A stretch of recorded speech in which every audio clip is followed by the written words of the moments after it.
ஒருவேளை நான் தான் ரொம்ப ஓவர் ரியாக்ட் பண்ணுறனோ இந்த சீரியலை பார்த்து என்னங்க இப்படி மோசமாக இருக்குது அப்படின்னு நினைக்கிறனோ, இல்லை எல்லாருக்குமே அப்படி தான் தோணுதாங்கிற ஒரு சந்தேகம் இருக்குது. ஏன்னா ஹீரோயின் 2 பேருமே கம்ப்ளீட்டாக மிஸ்கம்யூனிகேஷன் வேறு, 2 பேருமே முட்டாளாகிறது வேறு. 2 பேருமே வாயிலேருந்து என்ன நடக்குது, அடுத்தவங்க என்ன மனநிலையில் இருக்காங்கிறத புரிஞ்சுக்காத மாதிரி ஏனோ தானோன்னு எதையோ வேணால் கொண்டு போகலாம் கதையங்கிற மாதிரி கொண்டு போயிட்டு இருக்க மாதிரி தான் எனக்கு தோணுது. உங்களுக்கும் அப்படி தான் தோணுதாங்கிறத கமெண்ட் செக்ஷனில் சொல்லிவிடுங்க.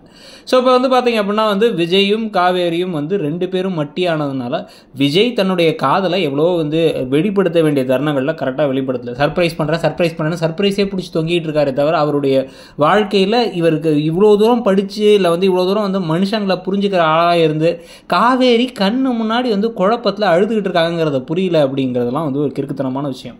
இதில் இன்னொரு பக்கம் காவேரி பார்த்தீங்கன்னா என் வாய் ஒன்று பேசும், என் மூளை ஒன்று யோசிக்கும், என் மனசு ஒன்று நினைக்குங்கிற மாதிரி இருக்கிறத எத்தனை நாளுக்கு இழுத்துட்டே போக முடியும்.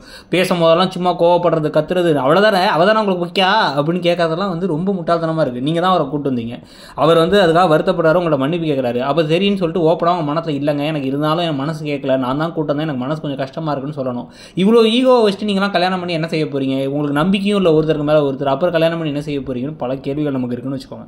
ஸோ இப்போ இந்த ட்விஸ்ட்டு கிடக்கு நடுவில் இப்போ எதிர்த்த வீட்டுக்கும் வீட்டில் இருக்க ஆட்களுக்கெல்லாம் இது கான்ட்ராக்ட் மேரேஜ்னு தெரிஞ்சு வெளில கூட்டு போனதுக்கு பிறகு காவேரி அந்த கல்யாணமே வேணான்னு கூட்டு போக அவங்களும் இவர் நம்மளை தான் விட்டு போகிறாரு நினச்சி வெளில வந்ததுக்கு பிறகு கர்ப்பம் ஆயிட்டாங்கிற விஷயம் மட்டும் தெரிய வந்துச்சு அப்படின்னா அப்போ இந்த விஷயத்தை விஜய்க்கு சொல்லாமல் அவங்க மறைக்கிறது, அதை வச்சு பல பிரச்சனைகள். வெண்ணிலாவை திடீர்னு அம்போன்னு விட முடியாமல் காவேரி இல்லாமல் அந்த வீட்டில் வெண்ணிலாவோட விஜய் இருக்கிறதுன்னு கதை போகிறதுக்கான வாய்ப்பு இருக்குன்னு தோணுது. இதெல்லாம் பற்றி நீங்கள் நினைக்கிறீங்க?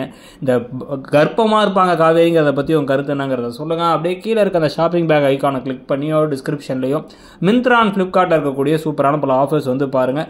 ஸ்லிப்பர்ஸில் ஆரம்பித்து பர்ஃப்யூம் வரைக்கும் பல ஆஃபர்ஸ் போயிட்டு எது பிடிச்சிருக்கோ பார்த்து வாங்கிக்கோங்க. தேங்க்யூ.